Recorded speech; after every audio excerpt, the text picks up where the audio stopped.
votre amour que vous avez, vous les terriens. Vous passez le temps à condamner les autres, à juger les autres. Alors que l'amour que Dieu a pour moi est un amour que, malgré le pécheur que je suis, il m'aime. Il me fortifie dans mon mal. Et je deviens l'homme que je suis aujourd'hui qui fait du bien.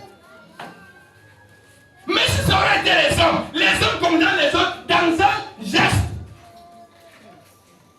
Il suffit seulement que quelqu'un dit mouf. Mouf, ça veut dire condamnation à vie. On ne va plus se saluer un jour. Ou bien que la personne que tu dis qu'il ne va plus se saluer peut t'aider demain. Mais si tu as de l'amour pour la personne, tu peux transformer la personne comme l'amour de Dieu nous transforme. Hier, nous étions des buveurs, des dompteurs de ceci, mais c'est l'amour de Dieu qui nous a amenés là.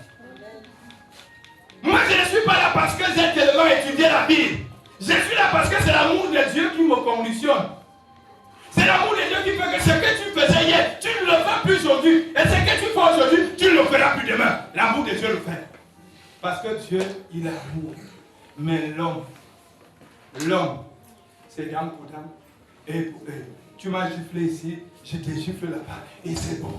Mais ils sont tous les temps à l'église, j'aime Dieu, vraiment Dieu, je t'aime beaucoup d'amour, je t'aime et je te veux du bien. La question que le Seigneur, est-ce que nous l'aimons vraiment?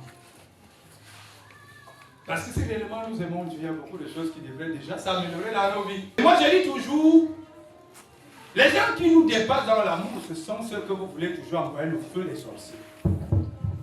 C'est ceux que vous condamnez toujours qui font le mal, à qui aiment plus que nous. Parce que c'est les gens qui sont allés attaquer un sorcier. Quand il va appeler ses frères en forme. Quand nous on passe souvent dans certains villages, on commence ici là, dès qu'ils appellent comment, ils passent chercher le renfort, ils ne cherchent pas à savoir. Ils viennent défendre la cause de leurs frères. En ce moment, ils s'appellent frères. Mais vous les chrétiens, vous montez avec le nom de Jésus dans la bouche, vous montez avec le nom, vous avez la haine. Est-ce que vous pouvez vous unir une fois pour défendre une cause? Non. Comme tel, j'ai l'impression qu'il risquerait aussi d'être là où je suis mieux. Mais les sorciers,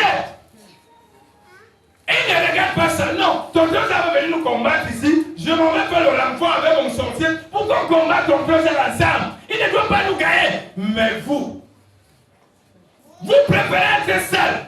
Parce que vous dites que vous ne voulez pas que dans votre rayon, votre ennemi. Chrétien, c'est ça, non? C'est pas ce qu'on fait. Même si tu meurs, non. Je ne peux pas m'appeler Zacharie à mes côtés. Qui ne s'approche même pas. Je ne sais pas que Père Zacharie à mes côtés, même comme je ne l'aime pas, est-ce qu'il ne peut pas m'apporter quelque chose? C'est ce que les vrais sorciers font.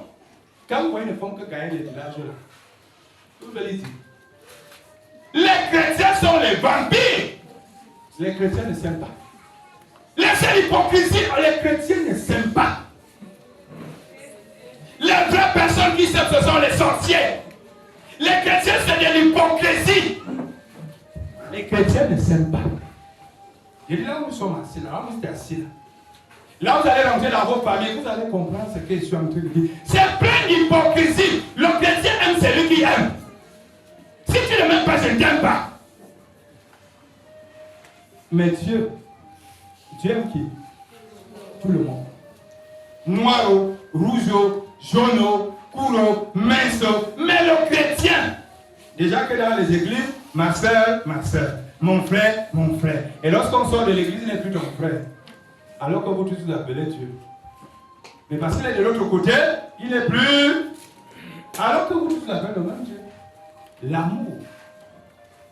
L'amour est ce qui devrait nous caractériser. Parce qu'aujourd'hui, je l'ai dit en prenant l'exemple. Voilà ceux qui sont appelés musulmans. Est-ce qu'aujourd'hui, ceux qui ne sont pas musulmans ne sont pas en train de bénéficier des faveurs, des grâces de cette religion? De façon indirecte, nous sommes en train de bénéficier parce qu'il y a quand même un férié qui a été décrété. Et le férié qui a été décrété permet aux chrétiens, qui par moment luttent avec les musulmans, de se reposer. Ton pire ennemi va t'aider un jour. Ou alors il t'aide, mais tu ne vois pas. Voilà pourquoi le Seigneur, depuis l'autre jour, ne peut te lever la semence sur l'autre est une créature de Dieu.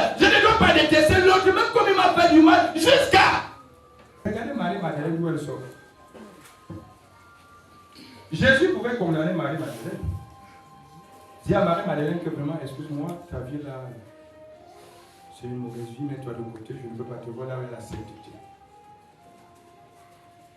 Mais qui a annoncé la résurrection? Hein? L'amour que Jésus a eu pour Marie-Madeleine a permis à ce que Marie-Madeleine arrive au Christ. Parce que c'est ça l'essentiel. On ne peut pas se dire croyant ou chrétien, je ne sais pas quel est le terme que vous allez utiliser, mais vous manquez d'amour. La conversion des gens que vous voulez là. Il y a une fille qui me faisait le témoignage l'autre jour, je crois que mon frère Antoine était là. Elle disait que Marie, la mère de Jésus, est arrivée en boîte de nuit. Là, tout là. Mais vous allez voir comment vous les chrétiens, dès que je prends ma Guinness ici, c'est un sacrifice. Alors comment vous vous condamnez? Vous jugez par rapport aux biens, par rapport aux âmes. Vous décidez que l'autre ne mérite même plus Dieu.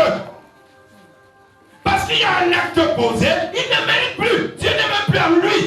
C'est nous des chrétiens de qui on veut donner Dieu et de qui on enlève Dieu. L'homme a la capacité d'être chrétien à compter la date de signature. Tu n'as plus Dieu. Pourquoi? Parce que tu as pu hier. Et là, en ce qui concerne les hommes, on arrive dans l'église des hommes, on t'appelle ce qu'on appelle, on t'excommunie. Lorsqu'on t'excommunie, est-ce que c'est Dieu qui a dit ça? Non.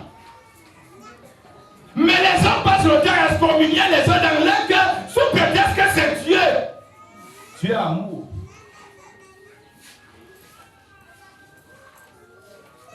L'amour que Dieu a pour nous, c'est ça qui nous permet d'être assis là. La preuve, nous ne sommes pas des saints. Je vous l'assure, si on regarde notre derrière, non pas le derrière, c'est derrière notre vie. Il n'y a pas de manière de tourner, regarder le derrière. C'est que tu regardes ce que tu étais hier.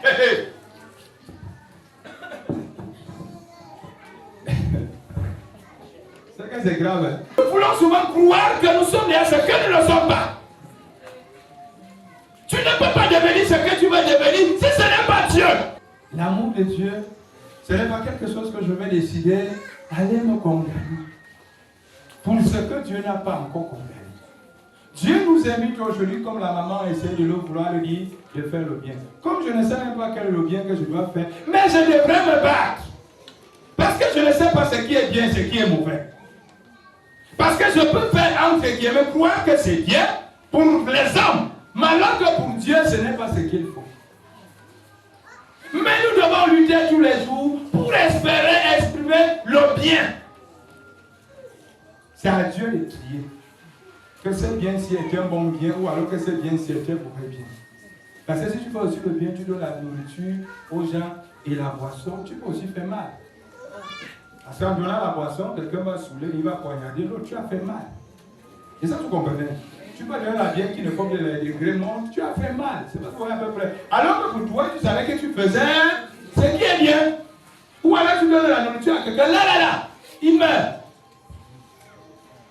On va te faire les enquêtes, hein? Que tu as nourriture avec quoi? Et à la fin, s'il n'y a pas les preuves, tu te retrouves en prison. Alors que tu faisais, pour toi, tu faisais le bien, mais